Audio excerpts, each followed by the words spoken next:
She cleaned the office every day. What the millionaire discovered changed everything. Before the story begins, tell me in the comments, where are you watching from? And if you love love stories full of emotion, resilience, and heartwarming endings, subscribe to the channel. That way, you help this space grow and bring more inspiring stories to people who need to feel that love is still worth it.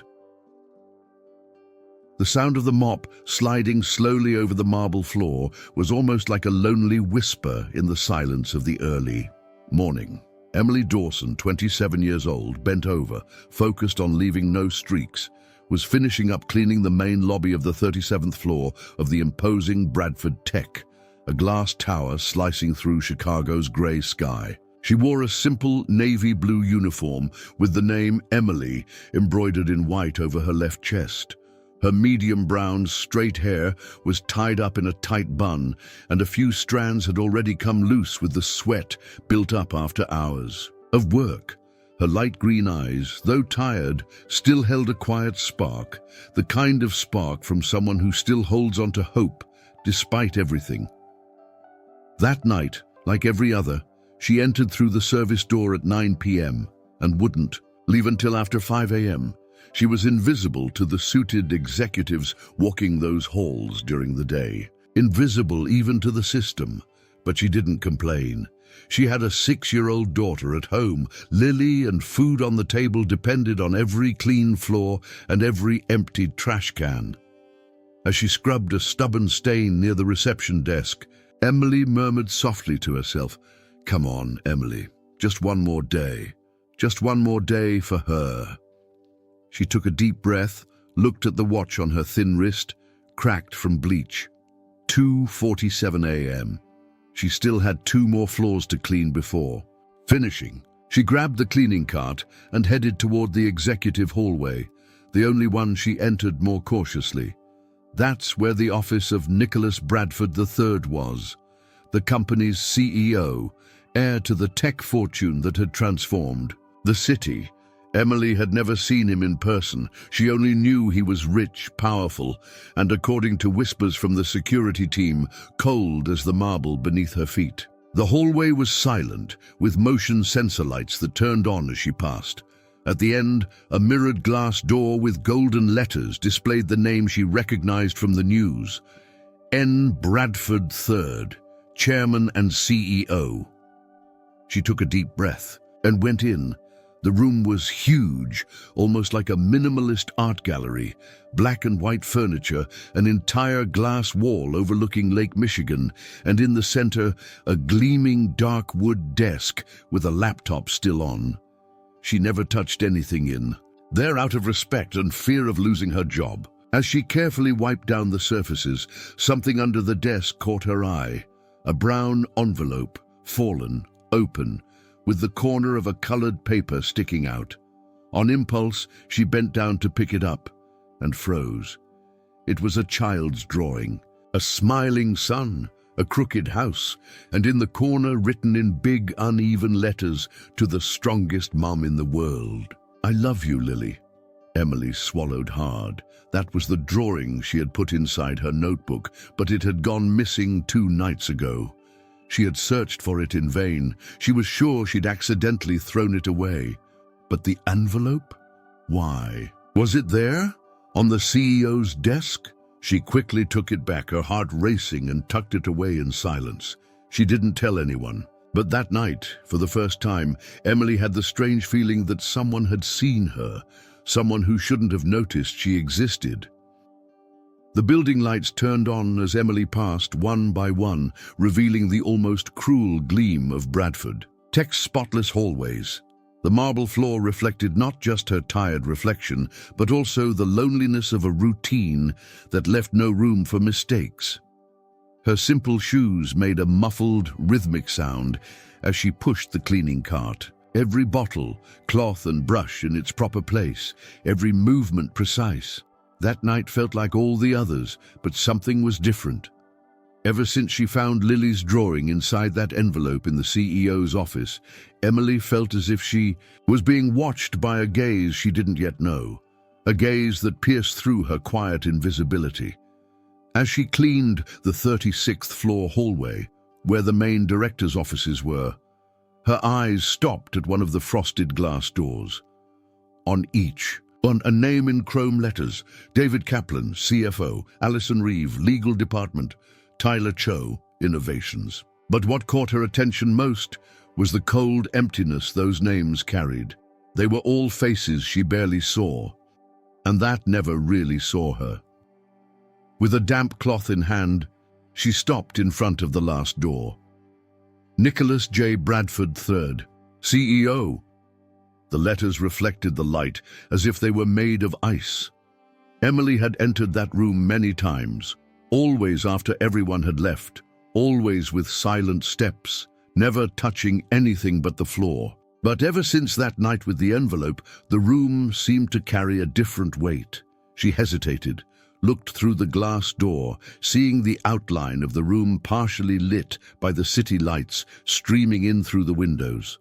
The straight-lined furniture, the imposing desk in the center, and that air of unreachable perfection that always made her feel even smaller. She took a deep breath and pushed the door open. She was alone, as always, but this time as she wiped under the glass desk, her eyes caught something new. A silver picture frame, which had always been turned to face the other way, was now facing the entrance. It was an old, black and white, a photo of a young pregnant woman, smiling sweetly next to a man who looked a lot like the photos of Nick in business magazine articles. Emily paused. She studied the image as if it told a silent story, and in that instant something in the air seemed to change.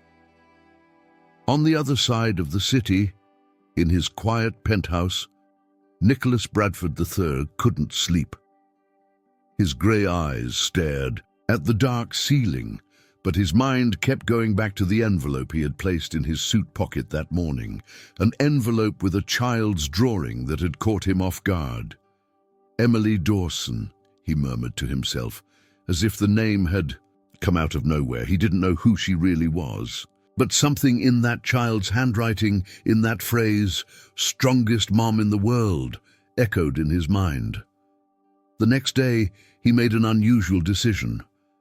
For the first time in months, he would return to the company's headquarters. During the night, he told his driver he didn't need to be taken, and he went alone. Emily, however, was already on the 37th floor, finishing vacuuming near the conference room. Tired, she knelt to reach under the table. That's when she heard footsteps, steady footsteps, filled with purpose. They weren't from security or another cleaner. She turned slowly and saw him, tall, dark suit over a crisp white shirt, gaze as firm as steel. They both froze for a few seconds. He was surprised. She was terrified. Emily stood up quickly, wiping her hands on her apron and trying to avoid his gaze. "I'm sorry, sir. I was just finishing here." Nick didn't respond. His eyes rested on her as if seeing her for the first time. And in fact he was. "You're Emily?" he asked in a low, almost cautious tone. She nodded, nervous. The silence between them felt suspended in time. And then, without thinking, he asked, "Do you have a daughter named Lily?" Emily froze. The question hit like thunder between them. "How do you know that?" she whispered, her voice trembling. Nick didn't answer. He just looked at her like someone who, for the first time, was beginning to see beyond the mirrors and marble.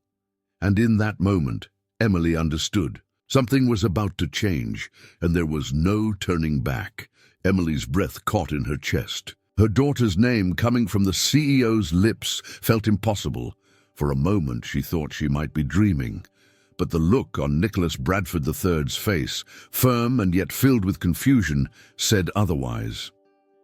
"How do you know? About Lily?" she repeated, taking a step back, as if she needed to protect her daughter's name from something she didn't understand.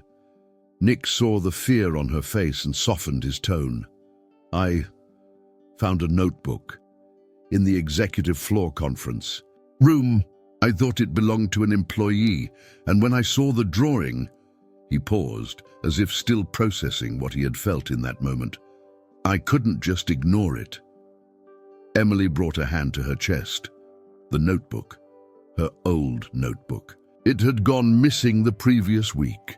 She'd searched every corner of the building until she assumed she had accidentally thrown it away. She used it to keep track of work hours, bill due dates, and, most importantly, to store the drawings Lily made for her, always carefully folded between the pages. "Do you still have it?" she asked in a faint voice. Nick nodded. "It's in my office." She lowered her eyes, embarrassed. "I'm sorry, I shouldn't bring personal things. It's just, sometimes I feel like if I keep her drawings in there, she's closer." There was silence, dense, heavy. Nick looked at that woman with the worn sleeves on her uniform, brown hair tied back with an old clip, and light eyes that now avoided his. She wasn't the kind of person he usually noticed, but there was something about her that broke the coldness of the room. "Can I show you what I saw?" he asked. Emily hesitated, then nodded. The two of them walked in silence to his office. The city's nighttime lights poured through the massive glass panels, casting bluish reflections across the dark wooden floor. On the desk lay the red-covered notebook, its corners worn, the elastic stretched out. Nick slid it toward her. Emily approached slowly, touching the notebook gently, as if it were something sacred. She opened it. On the first page, folded as always, was the drawing Lily had made days earlier, herself holding her mother's hand. Above them, a yellow crayon sun, and beside it, the sentence written in a child's careful handwriting. "To the strongest mom in the world. Love you, Lily." Emily pressed her lips together, trying to hold back tears, but Nick didn't take his eyes off her. "She's 6, right?" he asked. "Yes, Lily. She's everything to me." Nick slowly sat down in the leather chair, with a weight that came not from his body but from memory. "My wife was also pregnant when..." He stopped. Words failed him for a second. "When the accident happened. The name we had chosen was Lily." Emily looked up, surprised. "I'm sorry, I had no idea." "There's no way you could have known." He took a deep breath. "But when I saw that drawing, it was like something pierced through me, like life had forced open a door I'd kept locked for years." Emily closed the notebook carefully. "I didn't mean to cause any trouble, Mr. Bradford." He furrowed his brow slightly. "Don't call me that. Call me Nick." She nodded, still unsure how to navigate that surreal situation. Nick stood up, walked to the window and stared out at the city for a moment. Then he slowly turned and said something Emily never thought she'd hear. "You're not invisible, Emily." Time seemed to stop. The sentence echoed inside her like a calling. For the first time, someone in that building, in that world, saw her. And in that moment, she felt it. Something had changed. She didn't know what or where it would lead. But the night she lost the notebook was the night she unknowingly began to be found. Emily left the office that early morning with her heart racing and the old notebook pressed against her chest. Nick's words still echoed inside her, like a quiet flame. "You're not invisible." For the first time in years, someone had said that. Not a bakery customer, not a social worker, but the very man whose name was engraved on the golden doors of power. She walked to the elevator with slow steps, trying to understand what that meeting meant. Deep down, a part of her wanted to believe it was just a gesture of kindness. But another part, well hidden, trembled with the feeling that that night had been the beginning of something bigger. Something impossible to control. The next morning, Nicholas Bradford III woke up before sunrise. Sitting on the edge of the bed in his modern loft, he looked at the digital clock beside him, 4:12 a.m. Since the previous night, he hadn't been able to stop thinking about her. Emily Dawson. The name sounded ordinary, but carried a quiet strength he couldn't explain. There was something about that woman. In the way she lowered her head, how she held the notebook like it was made of gold. Something that cracked. The wall he had built around his heart since the accident that made him a widower. He put on a dark knit shirt and a light jacket. For the first time in months, he decided to go to the company headquarters outside business hours. He told himself it was to review the launch of new software, but deep down, he knew there was another reason. When he arrived at the building, the place was still asleep. The hallways were dim, and the sound of soft music from an old pair of earbuds echoed from the upper floor. He climbed slowly, not drawing attention, and when he turned the corner on the 36th floor, he stopped. There she was, kneeling on the marble floor, with a brush in her hands and her medium brown hair tied in a messy bun. Emily was scrubbing a stain near the base of the wall. She wore the same faded blue uniform, stained around the edges, and was focused as if the rest of the world didn't exist. Nick stood still. It wasn't just the sight of a dedicated employee. It was the raw realization that, while he spent millions on consultants to improve the company's public image, there was a woman down there, cleaning the foundation of it all with her own hands, and no one saw her. Emily noticed his presence seconds later when she felt a shadow cast across the floor around her. She turned slowly and saw him. His eyes were fixed on her, and it wasn't like the last time. Now he was truly looking. For a moment, they were silent. Emily lowered her eyes immediately, her face flushing. "I'm sorry. I didn't know you. I mean, that you were coming at this hour." Nick didn't answer right away. He just stepped forward, looking around. There was something sacred about that image, something he had never stopped to notice before. Dignity in silence. "Do you always clean like this? On your knees?" he asked with sincere curiosity. Emily tried to smile, but it was a shy, almost broken smile. "Sometimes the mop doesn't reach, so I end up going where it can't." Nick lowered his head a little, thoughtful. "It seems unfair," he murmured. "How hard you work to keep everything clean, and no one notices." Emily stayed quiet. She wasn't used to this. Men like him didn't talk to women like her. Not like that. "Sometimes I think that if no one sees me, at least I don't disappoint anyone," she replied, still not lifting her eyes. Her words hit Nick like a stone, because in some way he felt the same. A ghost in an expensive suit, living among glass walls? "But would you disappoint someone if you were seen?" he asked with disarming sincerity. She looked up. For the first time, she met his eyes, grayish blue, marked by pain, but also by something she couldn't name. Maybe, for the first time, vulnerability. "Maybe," she whispered. "Maybe I'm afraid of what people would do if they really saw me." Nick watched her for another second, then said in a quiet tone, "I see you now." Emily lowered her gaze again, like it was too much to bear. The silence between them was deep, but this time it wasn't uncomfortable. It was connection. And in that moment, as the sun began to rise beyond the mirrored windows, the first true look between them was sealed, not as boss and employee, but as two human beings, broken inside, hiding behind different routines, but equally starved for something they no longer knew how to name. The morning after that first look between Emily and Nick, the atmosphere at Bradford Tech headquarters had already begun to shift, but not in the way she expected. Emily arrived for her night shift with an uneasy heart. Something felt strange in the air, as if invisible eyes were following her through the hallways.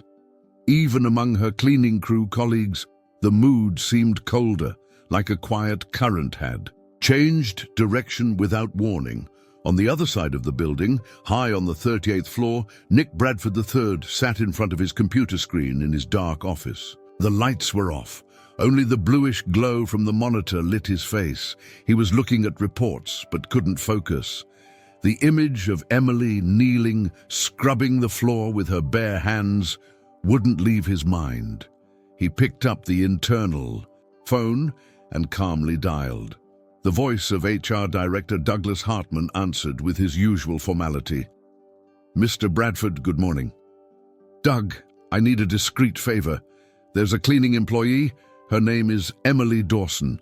I want you to check her background, hours, disciplinary record, how long she's been with us, and let me know if there's any issue involving her name." "Of course, sir. Any specific reason?" Nick hesitated for a second. "Let's just say I want to better understand who the invisible people are keeping this company running." On the other end, Douglas smiled but didn't reply. Hours later, that simple request reached the wrong ears. In the building's basement, where the cleaning crew lockers were, Emily was called in by the night shift maintenance supervisor, Richard Coleman. A bulky man, puffy-faced, loud-voiced, with a permanently authoritarian tone. He loved exercising his small share of power over the most vulnerable. "Emily," he called, clipboard in hand, "in my office, now." She obeyed without protest. The small office smelled like old coffee and disinfectant. She sat across from the desk, shoulders tense. "I received a notice from HR today about you. Seems someone in management is questioning your behavior during the night shift." Emily frowned. "Did I do something wrong?" Richard raised an eyebrow with sarcasm. "You lost a personal notebook with children's drawings, correct?" "Yes, but I thought I threw it away by accident. I thought it was lost." "Well, it was found on the executive floor. Unauthorized exposure of personal items in a sensitive area. That's a breach of protocol." She was speechless. Her blood went cold. I didn't leave it there on purpose. I was cleaning the office and that's irrelevant," he cut in harshly. "You think you're above the rules because of a few kid drawings?" Emily felt her eyes burn, but she didn't let a tear fall. "That's all I have of my daughter. I would never do anything to compromise my work." Richard slammed the clipboard on the desk. "You're suspended indefinitely. HR will contact you to formalize it. You may leave." She stood up slowly, her face pale, her stomach twisted. This couldn't be happening. She left the room feeling the floor fall. From under her, the world seemed to collapse all over again. But at the top of the tower, Nick received a notification on his phone. Disciplinary action in progress against employee Emily Dawson. He frowned. Immediately, he called Doug. "What's happening with the employee I asked you to look into?" "From what I saw, the night supervisor contacted HR about a violation, but the decision didn't come from me. It was his own initiative." "Cancel it immediately, and tell that supervisor that if he wants to keep his job, he'll need to learn to recognize the human value behind a uniform. Understood?" "Understood, sir." That night, when Emily got home exhausted, she found an email on her phone. Warning: revoked, status regularized, immediate return authorized. She read it over and over, not understanding how. No one called, no one explained. But somewhere, someone had protected her. She hugged Lily tightly that night, with quiet tears streaming down her face. "Why are you crying, Mommy?" the little girl asked, curious. "Because sometimes, when we think no one's watching, someone sees, and that changes everything." The next morning, Emily woke up before her alarm went off. The phone alarm was set for 5:45, but her eyes opened on their own at 5:02, just like they always did, when her heart carried more than her body could handle. Lily slept beside her, snuggled under the flower-patterned blanket. The little one held a cloth doll with a name stitched into its dress. Maya. Emily gently brushed her daughter's brown hair and whispered to herself, "At least she still sleeps peacefully." She got up slowly and walked through the small kitchen of their one-bedroom apartment on the third floor of an old building in Chicago's South Side. The smell of weak coffee started filling the space. She opened the cupboard and sighed when she saw only half a bag of rice, 2 eggs, and a small milk carton that would expire in 2 days. But she didn't complain. She never did. As she left the house, she ran into the building's doorman, an older man named Marvin, who handed her a brown envelope when he saw her. "This came for you last night. Someone dropped it off without saying their name. Just asked me to deliver it to you personally." She frowned, took the envelope carefully, and thanked him. "Thanks, Marvin. But are you sure it's for me? Your name's written on the front, clear as day, no mistake." On the way to the bus stop, Emily kept the envelope close to her chest, as if something inside it might fly away if she left any space. The bus rattled through the city's cold streets while she finally gathered the courage to open it. Inside was a small stack of bills, $20 and $50 notes, carefully folded, held together with a simple rubber band. Beside them, a handwritten note on plain white paper, unsigned. "Your daughter deserves a better future. Stay strong." Emily's hand started to tremble. She leaned her forehead against the bus window and let the tears fall, silent, warm, without drawing attention. She wasn't crying just because of the money. She cried because something in those words spoke to parts of her that had been forgotten, parts that believed no one cared. She arrived at the company building later than usual. Still in shock, she took the cleaning cart up to the 34th floor.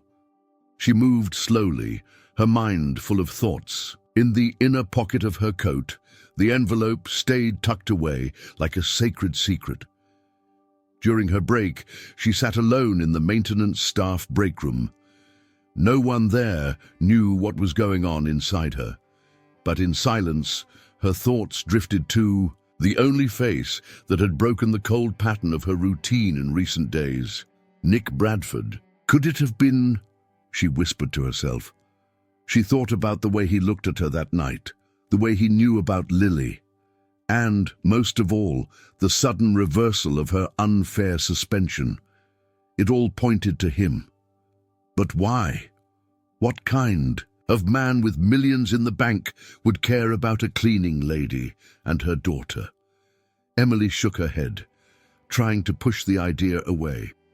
But a part of her, the part that still quietly dreamed even when life told her not to, began to feel something new growing in her chest, something dangerous.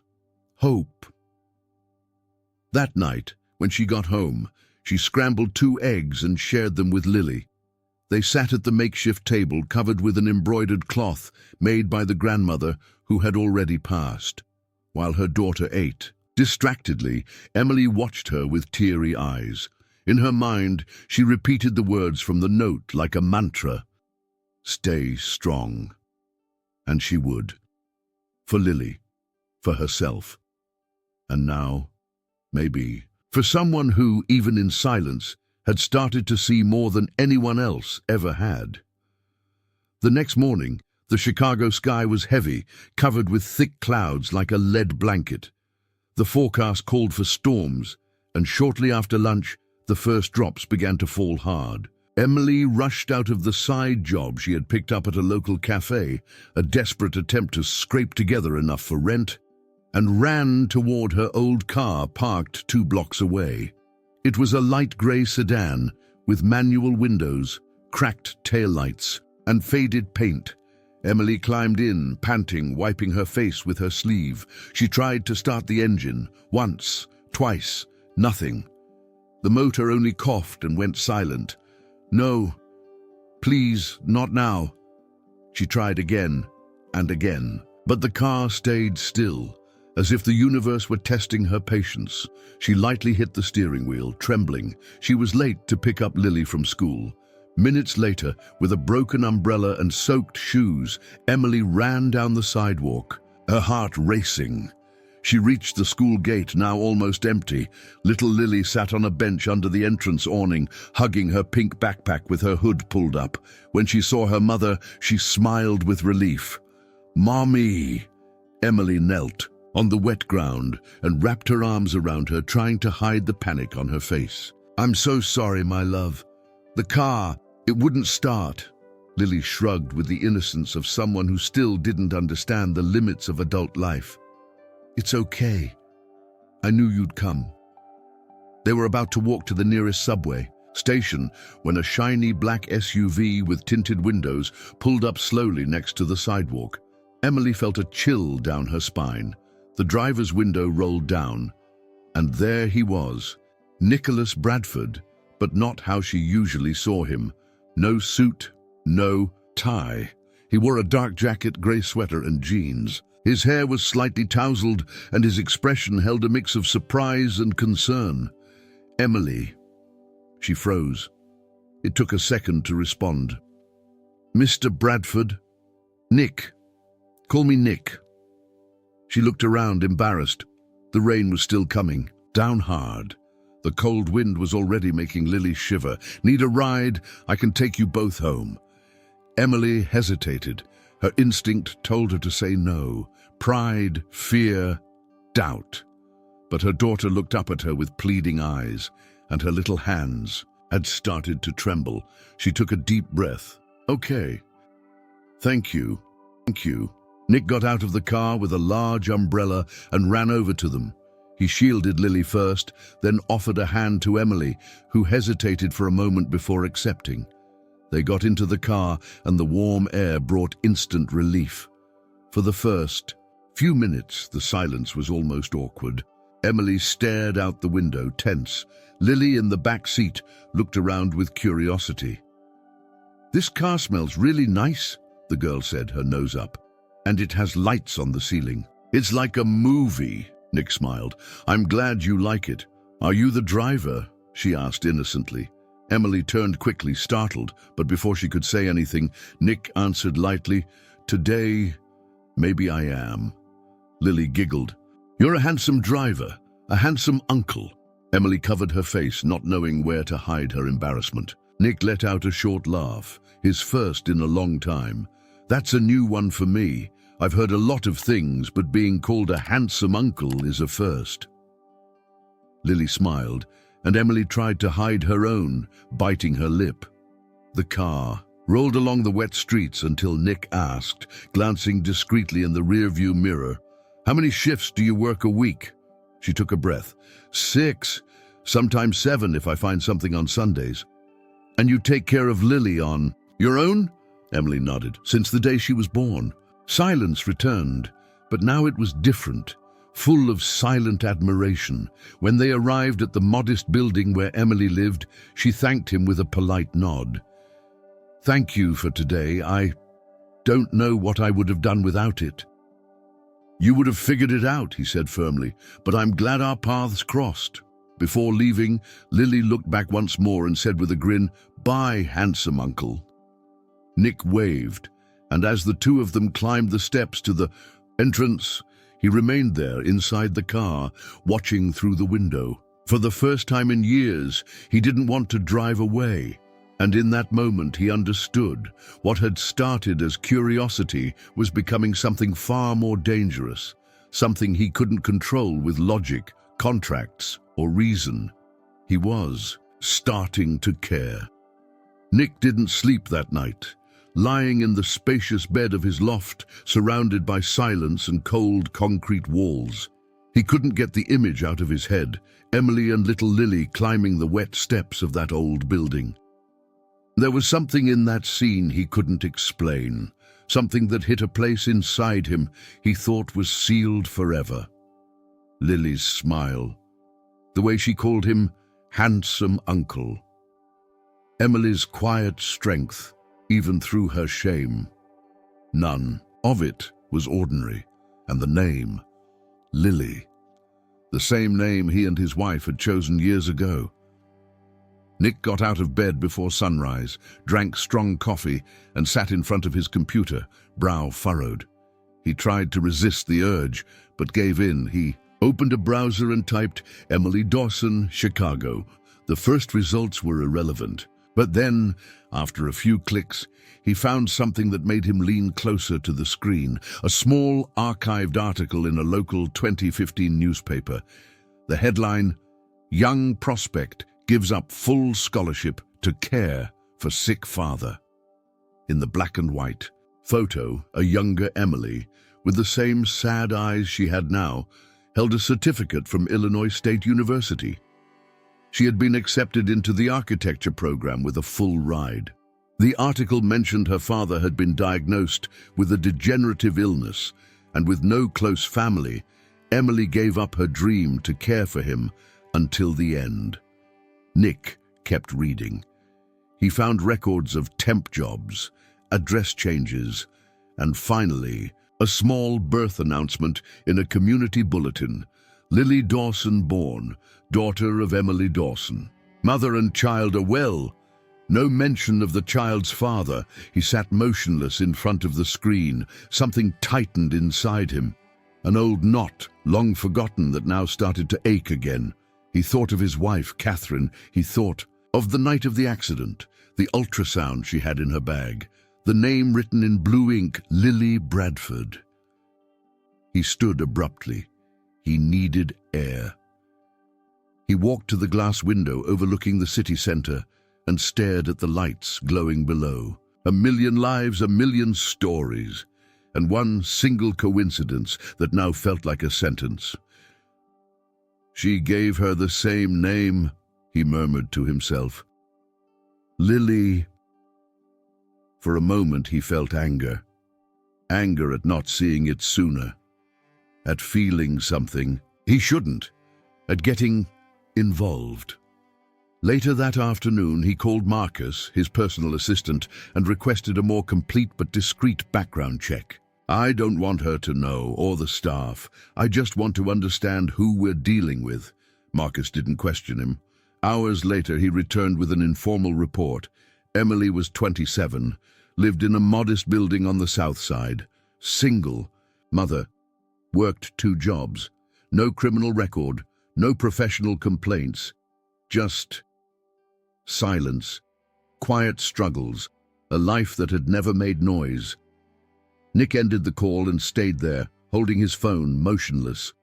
Across the city, Emily folded Lily's clothes in silence. The little girl played on the floor with the Maya doll, making up voices and stories. Emily watched her with a heavy heart. She too felt something was changing. Nick was different, more present, more human, but she didn't dare believe. In kind gestures, she knew the real world charged dearly from those who let themselves dream.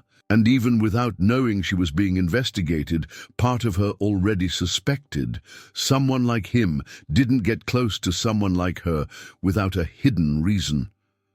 But what Emily didn't know was that the truth Nick had just discovered wouldn't push him away. On the contrary, it was about to bring him even closer. In the days that followed, the atmosphere at Bradford Tech began to shift. Subtly at first, like a breeze before a storm. Nicholas started showing up more often outside business hours. Sometimes he appeared in the hallways at night, other times stepping out of the elevator unannounced during overnight shifts. And always, somehow, he crossed paths with Emily. A brief nod, an attentive glance, sometimes a coffee left on the break room table with a short note, "I know the shift is long. Stay strong." Emily, unsure how to react, tried to go on as if nothing was happening. She kept cleaning floors, emptying trash, pretending the side glances didn't get to her. But they did. She had already noticed her co-workers whispering when she walked in. Some stopped talking abruptly. Others watched her with crooked smiles, part curiosity, part disdain. What she didn't know was that, at the top of the tower, someone else was watching, with different eyes. Dangerous eyes. Bradley Vance, Vice President of Operations and heir by connection to part of the board, was known in the halls for his fake smile and shady intentions. Ambitious, he didn't see Nick as a real CEO, and for months he'd been looking for a crack to knock him off the throne. That's when a security assistant, a little too curious, sent him internal camera footage. Nick speaking to a cleaning staff member in the lobby, handing her a folder in person, both smiling. Another in the parking lot showed Nick opening the SUV door for the same woman and her daughter. Bradley smiled when he saw the images. It was exactly the kind of quiet scandal he needed. The next morning, Bradley walked into Nick's office without knocking. "We need to talk, Nicholas." Nick looked up from his laptop with his usual expression, cold, calculated. "If this is about the Aegis project launch, I'm already aware of the deadlines." "No, it's not about the project, it's about appearances." Nick leaned back in his chair. "Say it, Bradley." The executive tossed a stack of printed images onto the desk. Nick didn't look at them right away, but he already knew what they were. "You're a smart man. You must understand the kind of noise a relationship with a low-level employee can cause. She has a name, Emily." "Oh, so you admit it." Nick slowly raised his eyes, his jaw clenched. "There's nothing to admit. But if there were, it would be my personal life. And it has absolutely nothing to do with your department." Bradley leaned over the desk. "It has everything to do with it when the company name is involved. The press loves stories like this. The millionaire CEO and the humble cleaning lady. You know how many magazines would jump on that, and the investors." Nick took a deep breath. "Is that a threat?" "Let's call it a heads up," Bradley said with a fake diplomatic smile. "Stepping back now could avoid a bigger scandal." Nick was silent for a few seconds, then simply said, "Get out of my office." But it was too late. The next day, gossip sites and anonymous corporate forums started spreading the story. Bradford Tech CEO involved with cleaning lady? No names were mentioned, but the descriptions were accurate enough for everyone to know. Worse, someone leaked an image of Emily's ID badge. That was all it took. During her shift break, Emily walked into the break room and the chatter stopped. A co-worker fake coughed, but muttered loudly, "Careful everyone, we've got a VIP in the room." Another added with scorn, "Must be nice having friends in high places. Gets things done just like that." Emily looked around, trying to stay calm, but when she saw a printed page pinned to the bulletin board, a grotesque collage of her cleaning the floor with the caption, "New owner of the company," her world collapsed. Without saying a word, she pulled the badge from around her neck, walked down the hallway, and went straight to HR. "I want to resign immediately," she said, her voice steady despite her pale face. The HR staff tried to talk her out of it, but Emily insisted. "Just say I'm leaving for personal reasons." As she left the glass tower for the last time, the rain had begun to fall again. Emily walked toward the subway with her head held high, but inside she was shattered, humiliated, betrayed by a hope she should have never let herself feel. Across the city, Nick stepped out of his car just as his phone buzzed. "Employee Emily Dawson, resignation recorded." He stood there for a moment, phone in hand, eyes fixed on the screen. Her name flashed like a silent siren, and in that moment he knew he had let things spin out of control, that he had allowed the cruel world he helped sustain to hurt her. And now, maybe it was too late to stop her from walking away. The silence in Nicholas Bradford III's office was absolute. Not even the hum of elevators or the beeping of phones pierced the space. Sitting in his black leather chair, he kept his eyes fixed on the reflection of the grey city outside. Chicago pulsed beyond the glass, indifferent to the silent battles waged inside men. On the desk lay Emily's badge, left behind after her resignation. It felt heavier than any contract or report. Nick held it between his fingers, staring at the tiny photo in the corner, at the name printed in brutally plain letters. Emily Dawson. It was no longer just a name. It was a presence that had cracked his life like a sudden fracture in perfect glass. And now, without her, that crack was unbearable. He stood up, walked to the mirror on the side of the office and stared at his own reflection. The man in front of him wore a perfectly tailored suit, a crisp tie, flawless hair. But the eyes were empty. The eyes of someone who had built an empire on silence, distance, and appearances. That night, As the company's board gathered to contain the damage from the public exposure and rumors about the cleaning lady scandal, Nick made a decision no one expected. The next morning, Chicago's main media outlets received an urgent press release from Bradford Tech's communications office. Official press conference with CEO Nicholas Bradford III, 10 a.m., main auditorium. The room was packed. Journalists, investors, board representatives, high-level staff, all waited tensely. Murmurs, phones recording, cameras pointed. Nick walked in without security, without an assistant at his side. He wore a light blue dress. Shirt, no jacket, no usual tie. Just him, the real him. He crossed the stage silently and stopped in front of the microphone, looked out at the crowd calmly, and then spoke. "Good morning. I know many of you are here expecting explanations, so I'll give you the only one that matters." He paused briefly. Flashbulbs began to pop. "In the past few days, I've been the target of comments about my closeness to a Bradford Tech employee. Many have used words like inappropriate, risky, even scandalous. But you know what no one asked?" He looked directly at the front row. No one asked her name. No one wanted to know who Emily was. The audience went completely silent. Emily Dawson is a woman who worked in this building for years, cleaning every corner to make sure we, up here, could pretend the world was always clean, always orderly. While she emptied the trash from our offices, we didn't even acknowledge her existence. And still, she never stopped smiling at those who really looked at her. Nick took a deep breath, his voice catching slightly. "I didn't fall in love with a position. I fell in love with someone who reminded me of what I had forgotten. Dignity doesn't live at the top of a company.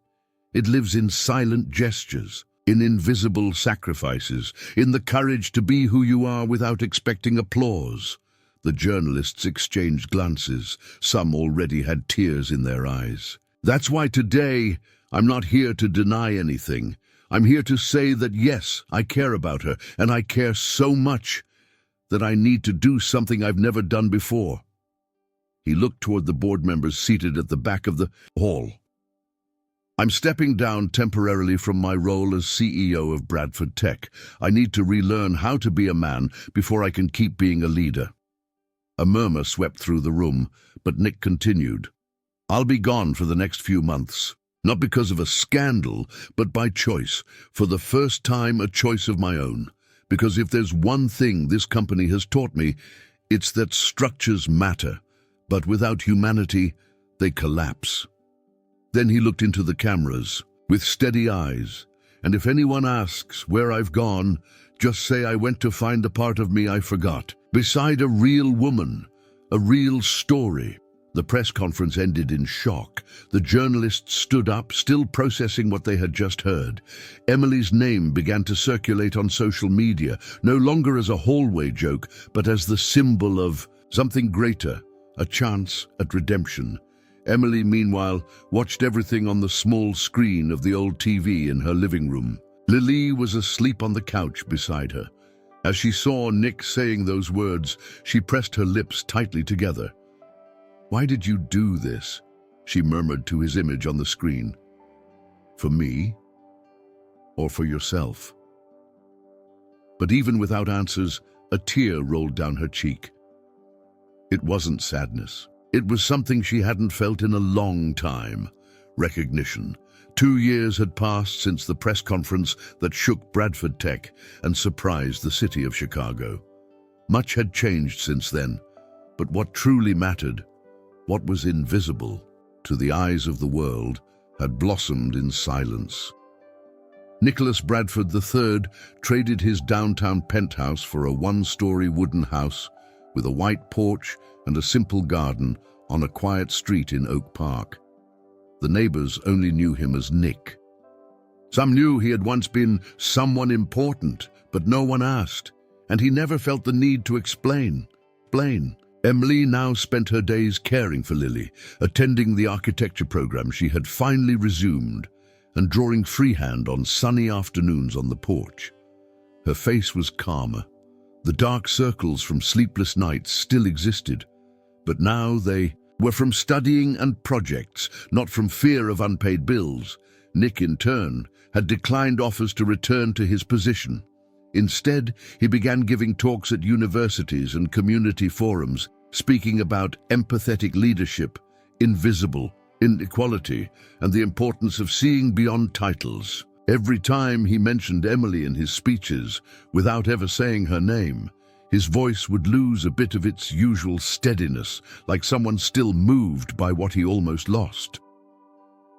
One fall afternoon, as the wind scattered golden leaves across the yard and Lily played with crayons at the little table in the living room, Emily appeared in the kitchen doorway, holding a thick envelope. "The scholarship results came," she said, her heart racing. Nick looked at her over the top of his book, his eyes still intense. "Do you want me to open it?" Emily smiled. "I want to open it with you." They sat side by side on the worn-out couch they had bought together at a local fair. Lily, curious, ran over and plopped herself between them. Emily broke the seal and read in silence. Then she smiled with teary eyes. "I got in, exchange program in Italy for a whole semester." Nick looked at her for a long moment.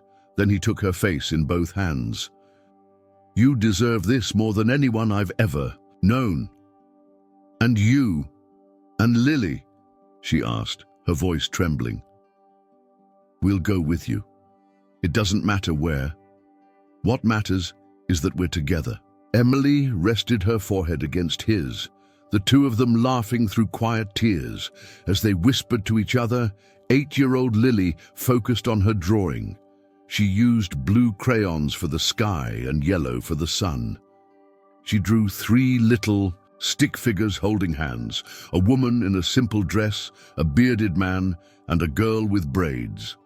Above it, in big letters, she wrote, "Love lives where there is truth, not where there is luxury." When Emily saw the drawing, she paused for a moment. She touched the paper gently, as if holding a piece of her own destiny. Nick came closer behind her and read it in silence. "She got it," he murmured. Emily nodded. "Better than most." Grown-ups, they exchanged a quiet smile. It wasn't a fairy tale kind of love. It was real. With bills to pay, with hard days, but full of daily choices. The choice to stay, to see, to start again. In that moment, while the world outside chased appearances, figures and prestige, in that small wooden house, on just another afternoon, life was happening, in all its simplicity and greatness, because true love doesn't recognize name badges or bank accounts. It recognizes soul, effort, and the silences no one sees. Now tell me, what did you think of this story?